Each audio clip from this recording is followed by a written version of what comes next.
Stop taking yourself so seriously. If I could offer you one piece of advice for the future, sunscreen would be it. But seriously. Our next slide takes us all the way back to 2017, when I was asked to do a colour run. Now, if you're not familiar with it, what you do is you run around some obstacles, you wear white, and they throw dye at you. And I thought it'd be a good idea to buy some leggings from Primark, which promptly split right down the middle, showing my bethonged derriere to everyone from Obstacle 1. So what did I do? Well, I wrote about it. I put it into a blog post about humour back in 2020, which, as you recall, was quite a depressing time. But it turned out that people were actually turning to humour as a coping mechanism. So we also saw this translated into marketing campaigns. For example, there was a study into Super Bowl marketing campaigns, and they showed that humour had actually gone downwards right until 2020. So they got Bill Murray to reprise his Groundhog Day role in a more humorous advert, and as a result, this was the second most popular commercial. It got 15.8% share of voice, and it just goes to show, let's find the positive in the negative. Also, quite plainly, people don't want to hear bad news. This is just some stats from the Reuters Digital News Report. People are actively avoiding bad news now, whether it's Ukraine, whether it's cost of living, whether it's climate change. People don't want to hear it. Now, I know what you're thinking. This is probably more of a personal brand endeavour, okay? If I'm going to stop taking myself seriously, you've got to do it just me, not for my company. And indeed, I did this when I made jokes on LinkedIn about, I need to trust you before I let you in my back end. After that, I started chilling out and I got more laughs. But it's not just about personal branding. We have things like KFC. In 2018, who remembers when they famously ran out of chicken? What did they do? They owned it. They turned it into an FCK advertising campaign. They got more than 700,000 views, and people loved it. There's also the case of your own corporate messaging. If you're writing things like this, it looks like ChatGPT has just vomited it out. Guess what? You're not going to resonate with anyone. Nobody's going to listen to you. So just lighten up, stop taking yourself seriously, and you'll get through to people. And now I know what you're thinking.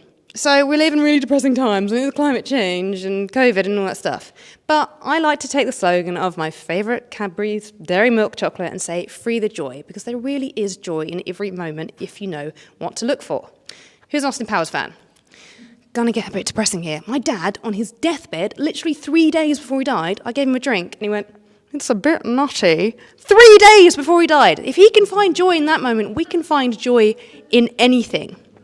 I also did an exercise with an agency for branding. They give you sort of names for what you do. And they told me they work with a children's hospice, so you would think we'd be very serious.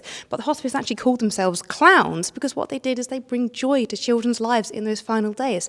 So again, it's really important. We can also apply this to things like fundraising. Now, at the risk of sounding like David Brent, it says feminists to be depressing. No, we can find positives in what is essentially a very serious, ultimately depressing cause. Let me tell you about Deafblind UK. I've worked with them for a few years now.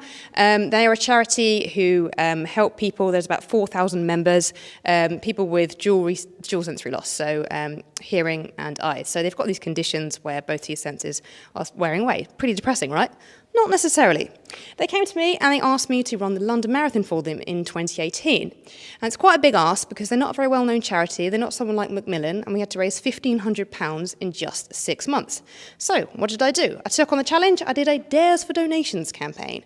I said, if I let you dare me to publicly humiliate myself in exchange for a donation, I will film it, I'll put it on the internet for your amusement. So I was doing things like eating cake like Bruce Bogtrotter, eating the world's hottest chili peppers, or even running around Tesco singing. I wasn't sure if this was going to work, but right, this went viral.